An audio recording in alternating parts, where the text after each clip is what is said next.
good, my every people? What is good, yo? Tower of God. Um, Guys, why is this show so fire? Don't have to answer that. I know the answer, boys. I honestly wanted to learn. I wanted to learn a lot this week's episode, but it doesn't look like that's going to be the case simply because of how much stuff pops off in this week's episode that they just don't explain. They're terrible at explaining. Um, so definitely feel free in the comments to let me know some of the things I'm going to be asking throughout the video, please. And if you do, I truly do appreciate it. But this week's episode opens up with the aftermath of just what happened with everybody in the selections and pretty much giving us more information of what they're actually going to do with Michelle Leito and just putting in uh, all the information around each character and who is going further.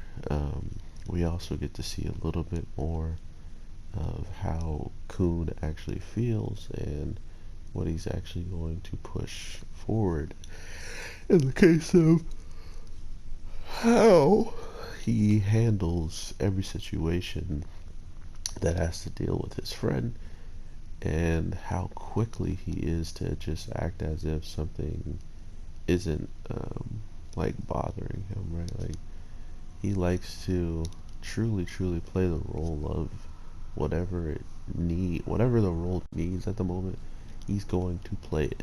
And that's why his character is so cool to me, is even when he starts to lie, even when he starts to act as if he does not care about Bond because he's an irregular, and we learn some really interesting stuff with the rankers. Like I feel like the whole entire show has gotten to this point where we can understand quite a bit of the characters' motivations, and we know which characters have a lot writing on it. We know what characters kind of just do it because that's what you're supposed to do. Um, all of that, and we still get this very ominous little miniature fight, I guess you can call it, with two of the strongest, like, people that are, supposed to be observing the students and watching over them, pretty much just go at it, right? That, that alone shocked me that there's that type of action in the background.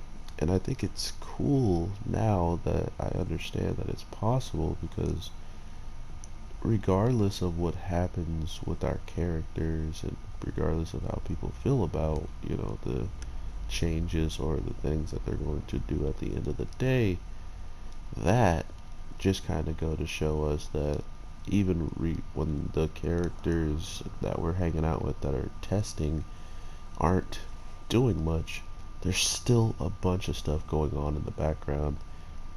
Hence, the crazy giant monsters that were summoned to pretty much fight each other for their owner's need or whatever, So these are the types of things that have me crazy interested in the world itself.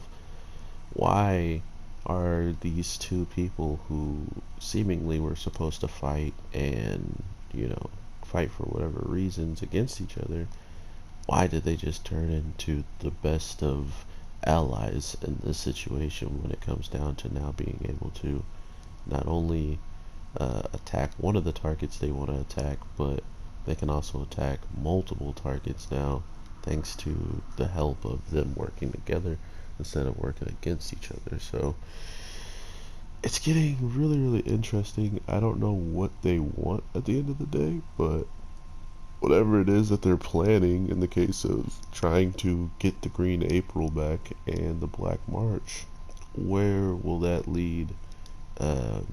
Where will that lead them if they do that?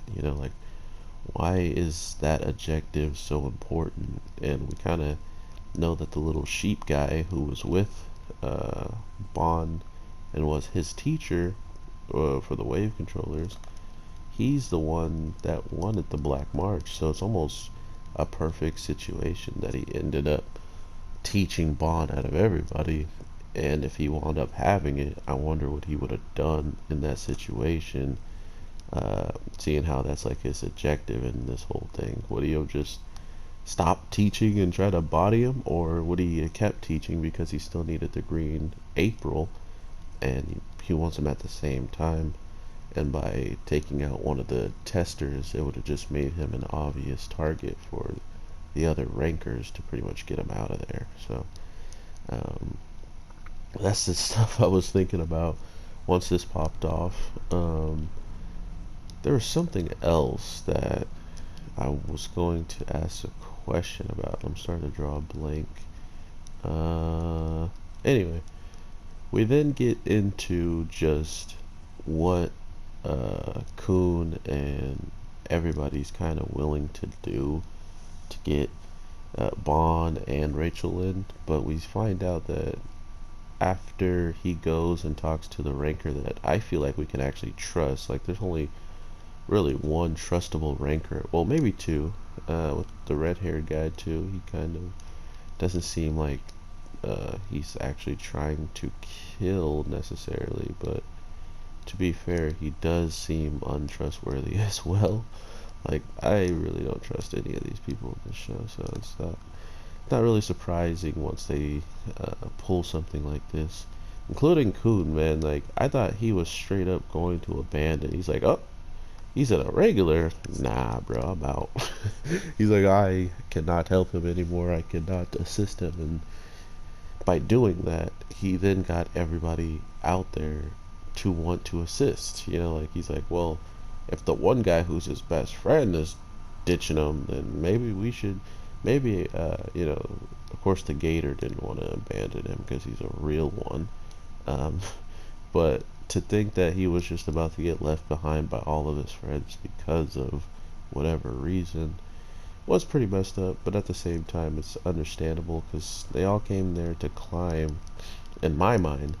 So it wouldn't have been surprising if they actually took that approach and were just like, yeah, we're gonna abandon Bond and we want to keep growing and going further into this dungeon or into the tower, so why would we throw it all away after we are, because as soon as they help him now they'll be labeled as irregulars, assisters, you know. So that alone, by being a regular, is supposed to be cataclysms happen and terrible stuff pop off simply because they exist.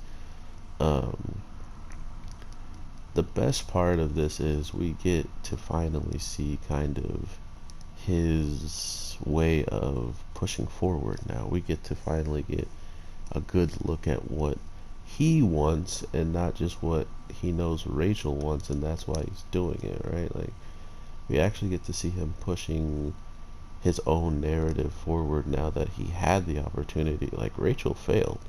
He could have just backed out right then and there and been like, oh, well, it's been nice knowing y'all, but I'm gonna leave with my wifey and drop to the bottom now. I don't, like he said, he doesn't care about the stars, and he doesn't even care about, uh, you know, reaching Rachel now that he's got to her. So all he really cares about at this point is actually um, seeing through what she wanted to see, or seeing maybe if he gets to the top, maybe he can make a wish and she'll be okay.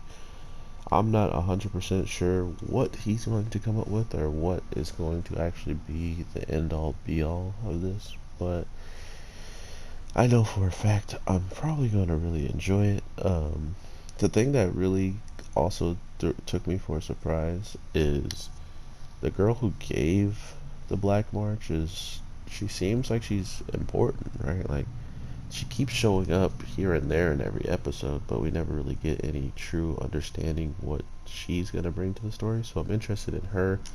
But like I said, the people who fought, the two higher level people that are working for outside sources, they're the ones that are truly keeping the story alive this week, knowing that the story itself was trying to play the role of, oh, people won't be able to go, so the show might be over. Like, they kind of gave it this weird feeling that the the actual teachers have finally just become bigger players in the show compared to them just showing up. So now that Bond is he is being talked to by the ridiculous giant ridiculous like black turtle or whatever this giant thing is that's contacting him and contracted with them, has made his appearance, and I'm definitely looking forward to seeing what that's about. So I hope you guys are having an amazing day, night, evening, whatever the case may be. I'm gonna try to get all the videos out to you guys before I head and don't drop one of the videos. It's just because I couldn't get to it in time, but I think I have enough time, so I'll try my best to get it out to you. So have an awesome one, guys, and I will talk to you in the next video. Peace.